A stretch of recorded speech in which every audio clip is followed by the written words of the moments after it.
Hello, Bhai Baneru, grade 10. Today we are starting mensuration. In mathematics, we are going to start mensuration, and the topic is area of triangle. Area of triangle, which we have done even in grade 9. First of all, number 1, when length of base and height are given. I mean, if you have diagram like this, if you have this type of right angle triangle A, B, C, here BC is base, AB is height. Here base and this one is height. Similarly, if you have another figure like ABC, here height is given like this, AD. AD is height, and this whole BC is base, and AD is height. Suppose you have these two types of diagram. First diagram, this is right angle triangle. Here BC base, AB height. In this figure, BC is base, AD is height.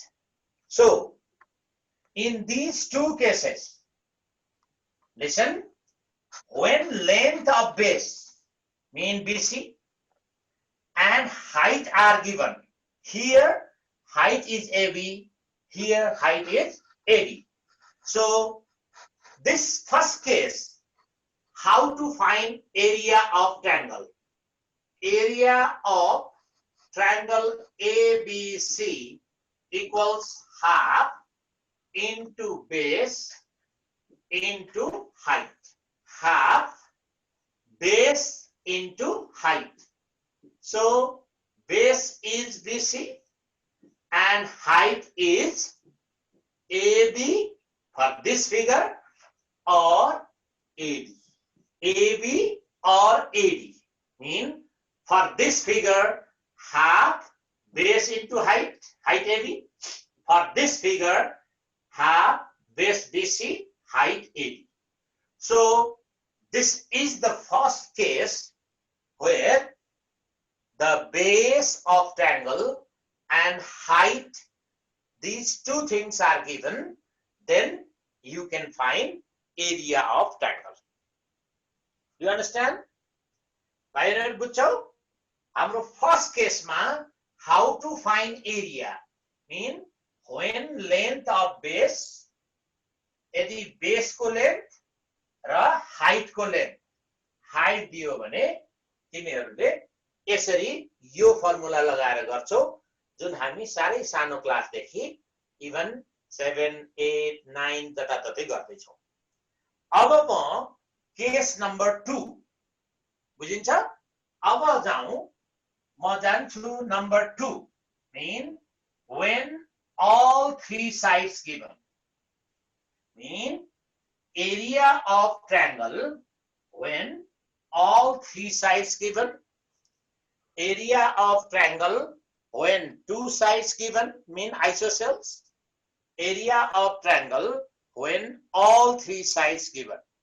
That means number 2, area of equilateral triangle mean when all equal sides are given, when all three sides are, mean in this case let us draw equilateral triangle, all side equal.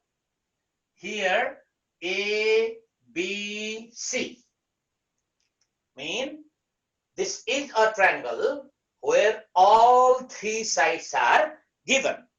and these three given sides are denoted as A, A, A.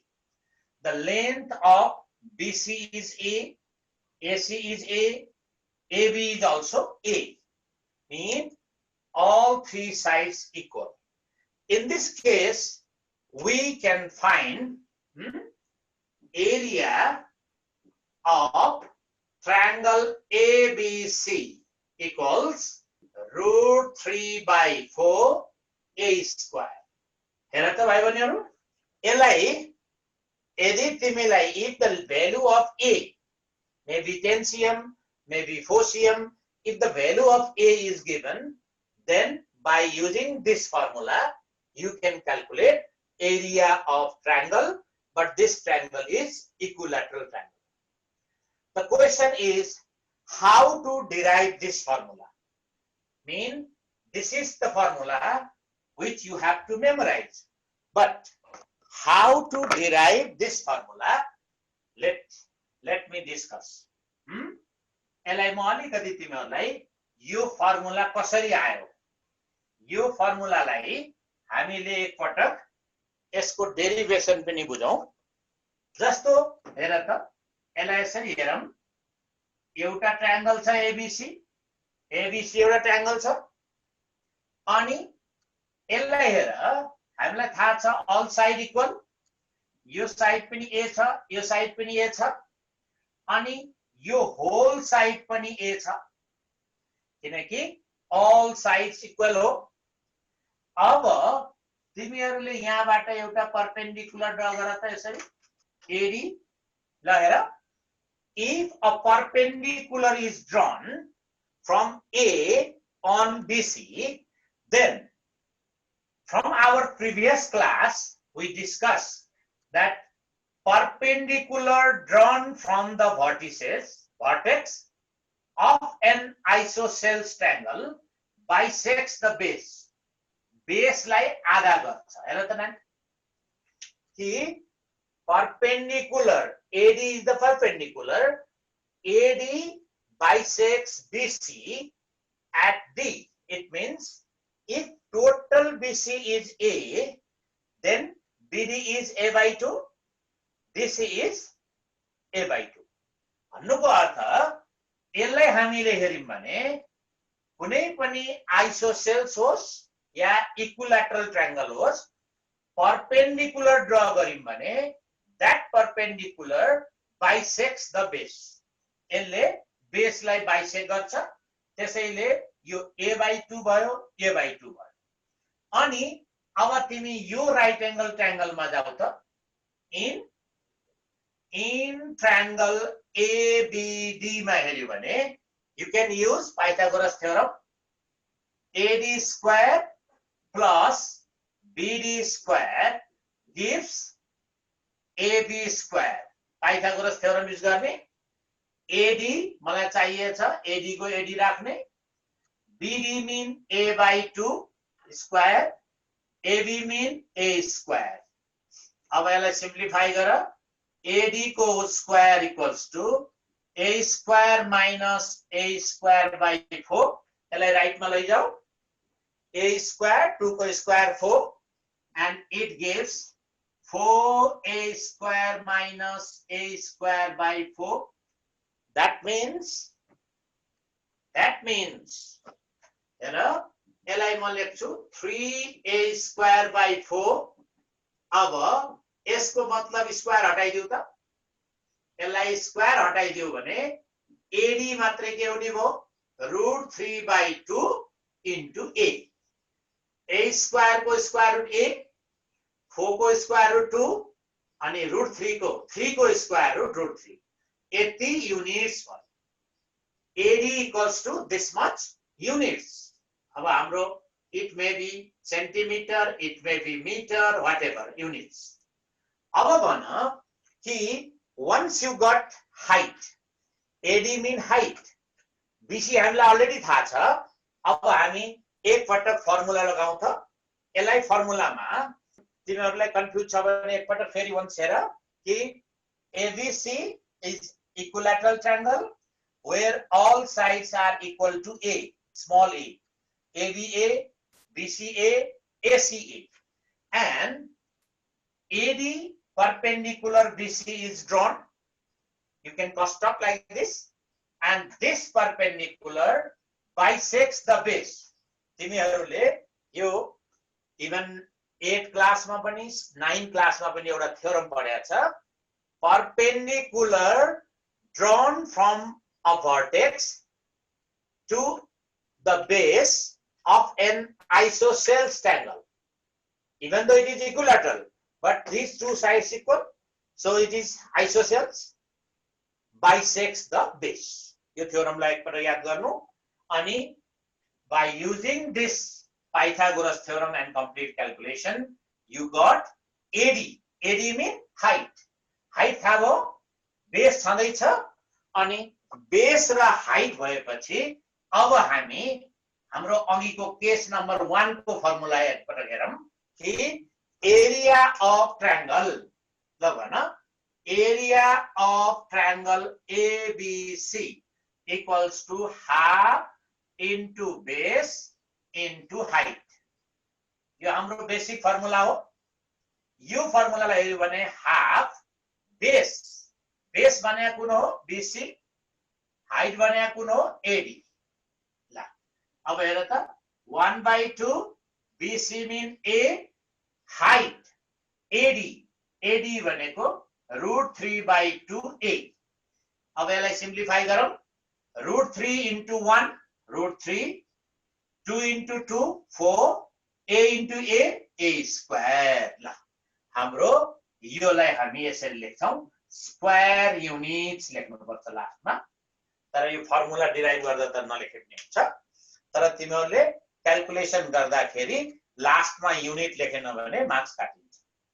So area of equilateral triangle is √3/4 into A square. ल भाइ बहिनीहरु, यसरी चाहिँ तिमीहरुले equilateral triangle को area निकाल्ने formula कसरी आयो भनेर derive गर्न पनि सक्छौ, र यसलाई सम्झिने र सर्ट क्वेशनमा जस्ट हामीले फर्मुला युज गर्छौं, तर बुझ्नलाई एज अ नलेजको लागि यसरी चाहिँ हामीले यसको फर्मुला डिराइभ गर्न सकिन्छ है. सक्छौ? कुनै डाउट छ? कसैलाई कन्फ्युज छ भने तिमीहरु सोध्न सक्छौ कि how to find area of equilateral triangle. Sir, doubt sir, doubt. हजुर भन त बाबु, को बोलेको भन त, कसले के बुझेन? Sir, reason. Reason? Ma. Okay. Area, तिमीहरुलाई म एकपटक ट्रायंगल ABC भयो है. हामीलाई थाहा छ कि equilateral mean all side equal. If perpendicular is drawn from vertex, perpendicular is drawn from A on BC, this perpendicular bisects the base. यसलाई bisect गर्छ. अब तिमीहरुले भन्नुला यो परपेंडिकुलरले बेसलाई बाइसेक्ट गर्छ कसरी? हो बाबुले नबुझेको यो हो कि परपेंडिकुलर बाइसेक्ट्स द बेस. अब यसलाई म एकैछिन तिमीहरुलाई ज्योमेट्रीमा लैजाऊ कि यो ट्रायंगल र यो ट्रायंगललाई तिमीले कन्ग्रुएन्ट गर्न सक्छौ. हेर त ट्रायंगल, अब मैले तिमीलाई यहाँ ज्योमेट्रीबाट फेरि एकपल्ट रिकल गराउँछु कि यसलाई मैले डी लेखे भने हेर त AB र AC इक्वल छ, यो पनि 90 यो पनि 90, राइट एंगल भएकोले इक्वल छ, यो कमन साइड हो दुवैमा. त्यसैले triangle ABD is congruent with triangle ACD. किन भयो कि RHS axiom, RHS. हेर त 90-90 equal because both are right angle. AB equal to AC, it is given because all sides of equilateral triangle are equal, and AD is common. So by RHS, these two triangles are congruent. Once two triangles are congruent, हेर त यो congruent भइसकेपछि यसलाई हामीले corresponding बनाउँ त, यसलाई यसरी पट्टाइदियौं भने यो एंगल यसमा खप्टिन्छ, यो साइड यसमा खप्टिन्छ, यसको मतलब DC र BD चाहिँ यो DC यसरी पल्टिँदाखेरि यो र यो ठ्याक्क खप्टिन्छ भन्नुको अर्थ BD equal to DC. यसको मतलब हामीले BD equals to DC. हेर, BD equal to DC, it is due to corresponding sides of congruent triangle. These two triangles are congruent. So corresponding sides of congruent triangles are equal. That's why this BD and DC equal. It means this one equal, and this total is A. So it is A by 2. This must be A by 2. This must be A by 2. And by using Pythagoras theorem, this height is calculated as √3 by 2A. It means height is √3 by 2A, and base is, total base is A, BD is A by 2, DC is A by 2. यसरी हामीले कि base पत्ता लगायौं, height पत्ता लगायौं, अनि area of triangle equals to half into base into height. यो पुरानो हाम्रो पहिला बेसिक फर्मुलामा लगेर area of triangle को हामीले फर्मुला डिराइभ गर्न सक्छौं. तर तिमीहरूलाई ग्रेड 8 मा सरी 10 मा कि यो फर्मुला डिराइभ गरिराख्नु त पर्दैन, मैले एउटा नलेजको लागि अलिकति तिमीहरूले बुझ भनेर मात्रै यो कुरा गरेको है त. अब हामी जान्छौं case 3. Number 3 mean area of isosceles triangle. That means when two sides are equal.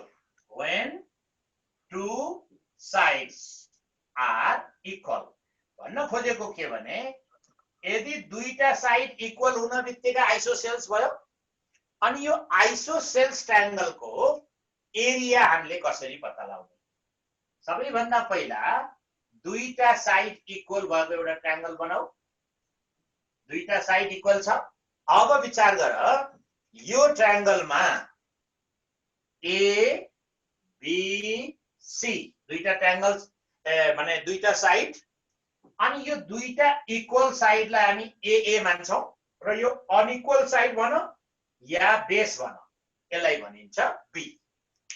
र यो सिम्बलहरु पनि याद गर्ने कि the length of equal sides are suppose as A and length of base is supposed as base लाई हेर त, base को लेन्थ लाई हामी के भन्यौ भने b भनेर सपोज गर्यौ. अब तिमीले यो ट्रायंगल एबीसी को एरिया पत्ता लगाउने.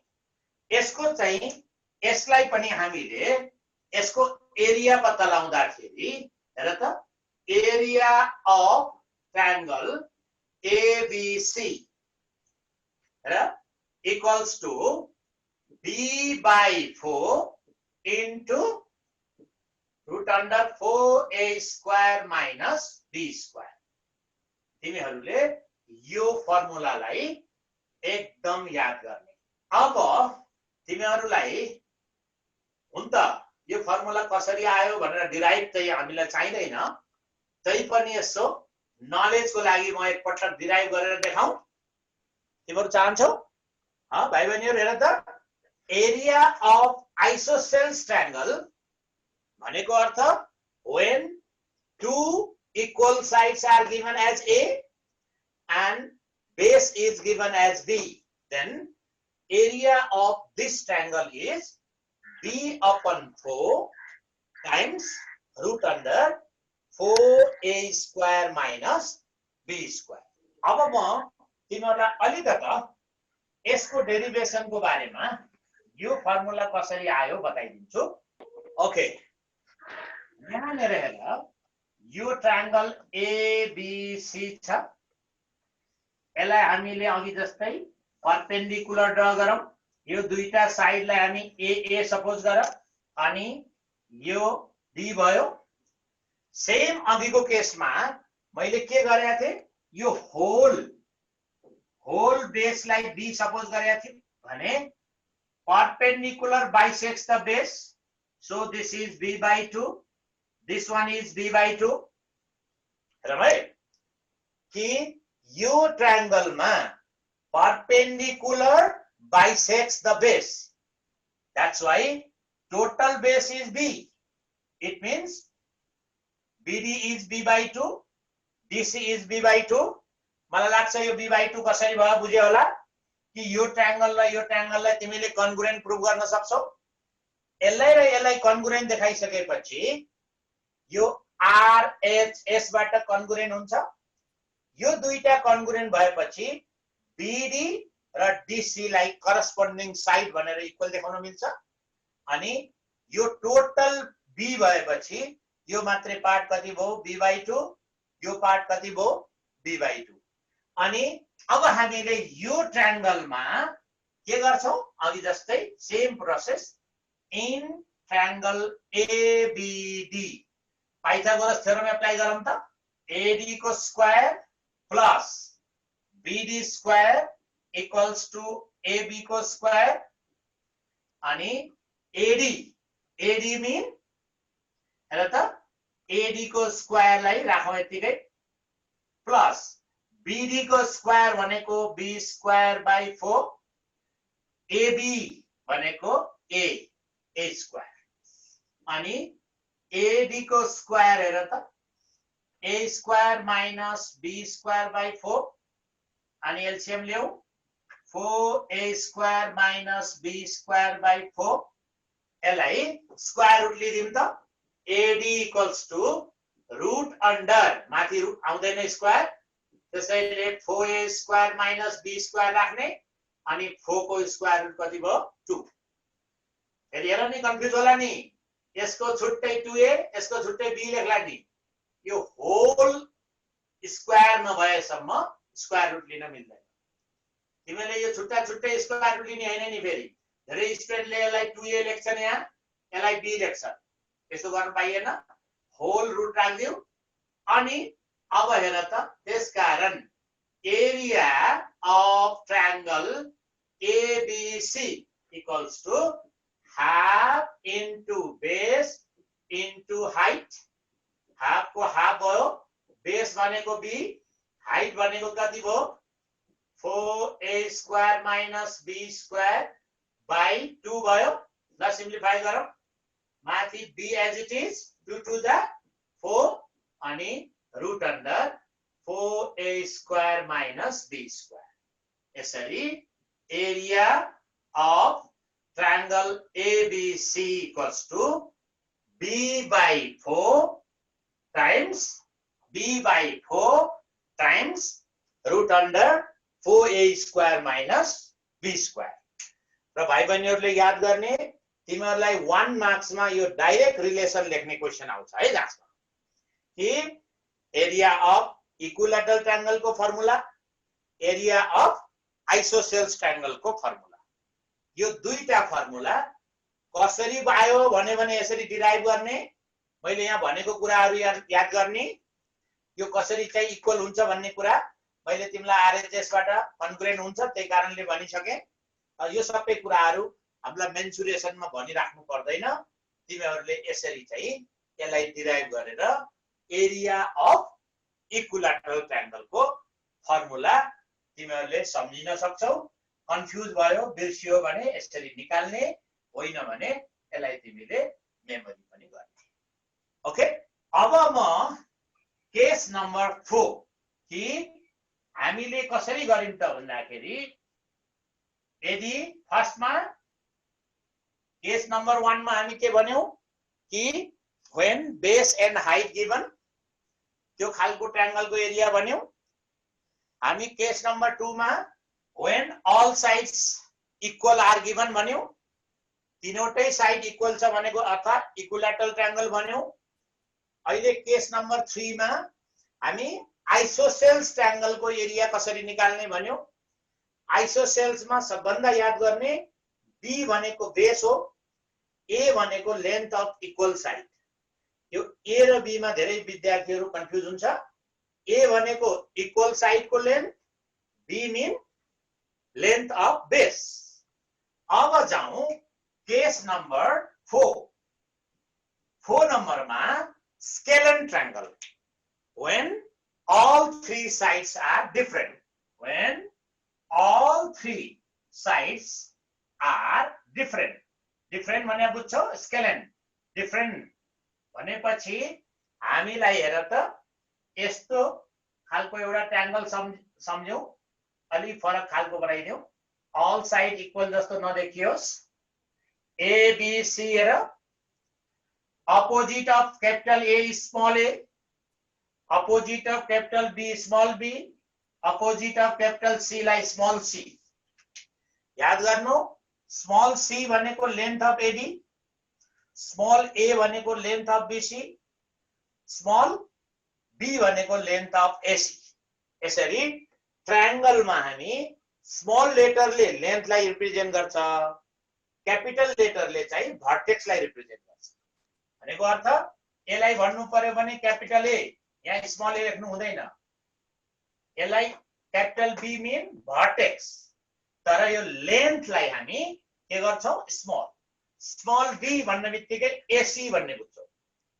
बुझिन्छ कि यो केसमा यदि हामीसँग एउटा स्केलन ट्रायंगल छ भनेको अर्थ all साइड डिफरेन्ट भएको ट्रायंगल छ भने त्यस्तो ट्रायंगल को एरिया कसरी पत्ता लगाउने। जस्तो फर एक्जाम्पल ए को भ्यालु मानौ हामीलाई 10 cm दियो, बी को भ्यालु 8 cm दियो र सी को भ्यालु एकैछिनलाई 6 cm दियो। हेर त मैले रेन्डमली यो डेटा लिएको छु। 6 cm, 8 cm, 10 cm भनेको अर्थ यो तीनटै फरक फरक छ। तर पनि एक्चुअली हेर्ने हो भने यो के हो, राइट एंगल ट्रायंगल को साइड हो। मैले राइट एंगल पनि मिल्ने गरी ल्याएको छु यहाँ 6 8 10। यो जरुरी छैन कि यो सबै डिफरेन्ट हुनु पर्यो, अरु केही मतलब छैन। यो बेलामा हामीले एरिया अफ ट्रायंगल कसरी निकाल्ने, how to find area of triangle when triangle is scalar mean। अब यस्तो बेलामा एरिया अफ ट्रायंगल ABC छ भने हामीलाई root under S minus A, S minus B, S minus C। हेर त S means semi perimeter। S को अर्थ semi perimeter mean perimeter by 2। Semi perimeter भनेपछि यसको अर्थ जति पेरिमीटर छ त्यसको बाई 2 अनि यसलाई हामीले लेख्दाखेरि where S mean semi perimeter, that means A plus B plus C by 2। जस्तो फर एक्जाम्पल त्यसको लागि म लिन्छु A भनेको 10 by 2 क्याल्कुलेट गरौँ कति भयो 24 भनेको 12 cm हो, 12 cm आयो। अनि यसलाई हामीले यसलाई चाहिँ फर्मुलामा यदि राखौं त के हुन्छ, area of triangle ABC equals to ल S minus A, S minus B, S minus C। हेरौँ S minus B, okay, S mean 12, 12 minus 10, A भनेको 10, 12 minus B 8 and 12 minus C, C means 6। ल root under 12 हो अनि into 12 minus 10 2, 12 minus 8 4, 12 minus 12 6। ल हेरौँ त कति हुन्छ ए ओ यसलाई म अलिकति टेक्निक लगाऊ 12 2 जा 24 6 4 जा 24 ल हेर त 12 into 2 24 6 4 जा 24 अनि 24 24 को स्क्वायर रुट कति हुन्छ 24 cm स्क्वायर हाम्रो final result Hee area of this scalene triangle is calculated by this formula हामीले यो फर्मुला यसलाई चाहिँ हामीले याद गरौं यो फर्मुला अनुसार यदि different side A B C three different sides are given then by using this formula we can calculate area of triangle but this formula in this formula S mean semi perimeter or half perimeter semi भनेको half perimeter भनेको A plus B plus C भयो perimeter by 2 गरेर हामीले S निकाल्छौं अनि यो सबै भ्यालुलाई लगेर यहाँ एप्लाई गरियौं भने हामीले area of triangle specially scalene triangle को एरिया पत्ता लगाउन सक्छौं okay so area of scalene triangle, area of equilateral triangle, area of isosceles triangle र लास्ट मा चाहिँ हाम्रो एउटा ट्रिगोनोमेट्री मा पनि युज हुन्छ एउटा एरिया अफ ट्रायंगल हो जुन चाहिँ मेन्सुरेसन मा नभइकन ट्रिगोनोमेट्री मा हुन्छ हुन त अहिले हामीलाई त्यो आवश्यक छैन कि एरिया अफ ट्रायंगल मा अहिले मेन्सुरेसन को लागि यति चारवटा केस 4 डिफरेंट केस भएपछि तिमीलाई एरिया अफ ट्रायंगल को टपिक यति हो अब जाउँ एरिया अफ रेक्टेंगल सबलाई थाहा छ एरिया अफ रेक्टेंगल अब रेक्टेंगल सबैलाई थाहा छ L into B मैले टाइम लस गरिन एरिया अफ रोम्बस ल एरिया अफ रोम्बस धेरैलाई रोम्बस को बारेमा थाहा छ होला all side equal rhombus is a parallelogram having all sides equal हेर त सबै साइड इक्वल छ rhombus is a parallelogram parallelogram भन्न बित्तिकै अपोजिट साइड इक्वल प्यारलल भयो where all sides equal मानौ a छ भने यसको डायगोनलहरु ए दुईटा डायगोनल छन् यी दुईटा डायगोनलहरु युजुअली इक्वल हुँदैन जस्तो मानौ हामीले AC लाई D1 माने BD डायगोनललाई हामीले D2 मान्यौ भने area of rhombus ABCD equals to half D1 into D2 हेर त D1 into D2 भन्नाले यदि हामीलाई AC र BD दुईटा डायगोनल दियो भने एरिया अफ रोम्बस को हामीले यो फर्मुला एप्लाई गर्छौं है अब यो फर्मुलामा यहाँ हेर यो राइट एंगल हुन्छ यो राइट एंगल हुने भएको हुनाले यो फर्मुला कसरी आयो भनेर पनि हामीले डिस्कस गर्न सकिन्छ तर त्यति धेरै तिमीहरुले मलाई लाग्छ तिमीहरुलाई धेरैलाई आउँछ यो फर्मुला हामी 9 मा पनि केही मात्रामा डिस्कस गरेको हो त्यसैले area of rhombus area of trapezium यो तिम्रो बुकमा डिटेलमा फिगर सहित बनाइदिएको छ area of trapezium area of quadrilateral area of parallelogram area of kite यो सबै तिम्रो बुकमा यो फर्मुलाहरु कसरी आयो फिगर सहित तिमीहरुलाई देखाइदिएको छ तिमीहरुले हाम्रो यो बुकको यो फर्मुला जति आज एक पटक तिमीहरुले रिभ्यु गर्ने र यति रिभ्यु गरिसकेपछि भाइ बहिनीहरुलाई मेन्सुरेसन को मैले तिमीलाई यो सबै कुराहरु मैले गरेको कुराहरु बुकमा गरिदिएको छ यसलाई तिमीले एक्सरसाइज 5.1 आज तिमीहरुले प्र्याक्टिस गर्ने तिम्रो पेज नम्बर 83 हेर